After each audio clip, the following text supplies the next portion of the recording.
have is we also know that in many ways in Africa we live, and specifically in South Africa, we live in one of, if not the most unequal society in the world.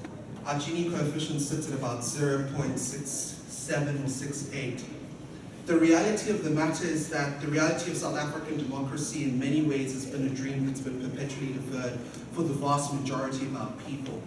And that's because of the social and economic inequity, whether owing to the history of South Africa or the mismanagement of our present government. The reality is that we are all here at this point in time. However, with that being said, one of the biggest challenges that faces Africa is the fact that we've got one of the largest infrastructure gaps on the continent. Infrastructure plays a critical role in being able to drive any change or development on the continent. I'll be talking to you about a business that I played a role in, and I still do as an emerging markets advisor, to a business called Bitprop.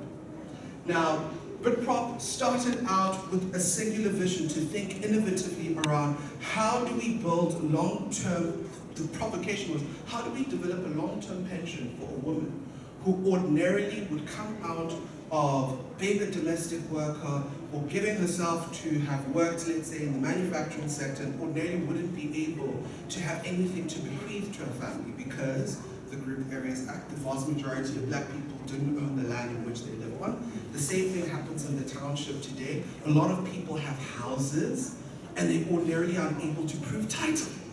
So, what did Bitprop go in and do? Bitprop was started by two gentlemen, a gentleman called Glenn Jordan and another gentleman called Carl Semeli. And what we did is we designed a system where they would go in and put in 1.2 million rand in capital, would identify a homeowner, we'd build an 8 to 6 unit apartment on that, would split the rent between ourselves and the homeowner in a 15 to 18% split. And what would happen is that would create a revenue generating asset. And after 10 years, the property would belong to them. What we've since done today is that Bitprop has about 200 units, we're probably the biggest homeowners, in inverted commas, in Khayelitsha, and by the end of this year, we'll have 500 units. In terms of impact, we've been able to play a critical role in developing the township rental property space. The reality at the end of the day, ladies and gentlemen, is opportunity. The wind is right. The vast majority of individuals from the informal sector in South Africa and from other slow-growing economic regions of our country are moving to our urban centers to look for jobs and opportunities. And where do they land? They land in the peri-urban communities, Khayelitsha, these township areas, and they need housing. And that's the problem that Bitprop has been solving. The second instance, I'll tell you a story. So, when we started Hispani and we grew the business, we went on client assignment at a point in time to Kenya. And we ran into a company called 4G Capital. And 4G Capital really inspired me because what happened is that we learned about this thing called microfinance and how you can play a critical role in enabling small businesses to grow. But every single business always has a moment of truth.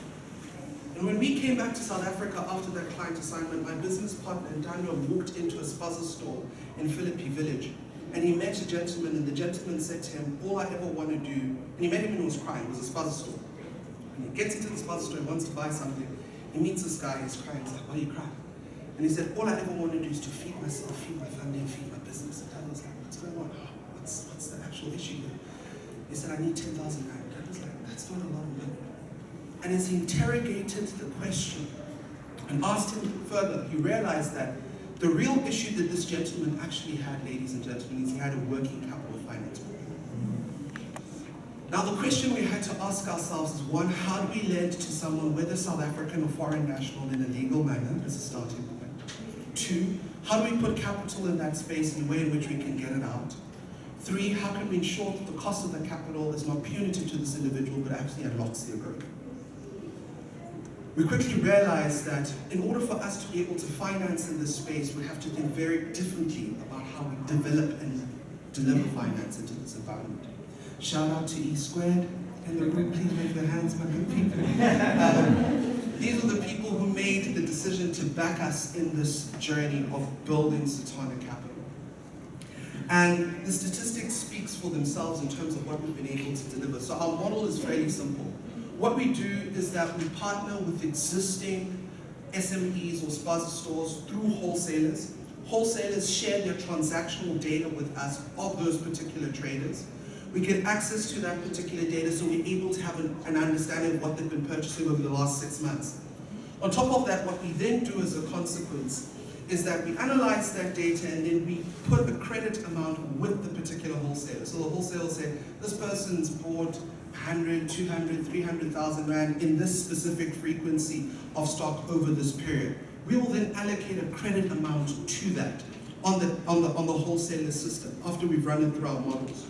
And what happens as a consequence is then they're able to go out there and pull out stock and repay that within 14 days. Ladies and gentlemen, we've had a 99.6% repayment rate in the township. The reality is that individuals repay, businesses can be backed, and township entrepreneurs are viable in terms of being able to be funded. So, the question is today, and this is the provocation. We talk about the reality of where Africa sits and where we are, but in many ways, the African proverb says that the present that we lived in, or we live in at this moment in time, is not inherited from our ancestors, it's borrowed from our children. My provocation to you as capital providers, as entrepreneurs, as people who are here to agitate, to think critically, and to lean in, is what's your responsibility?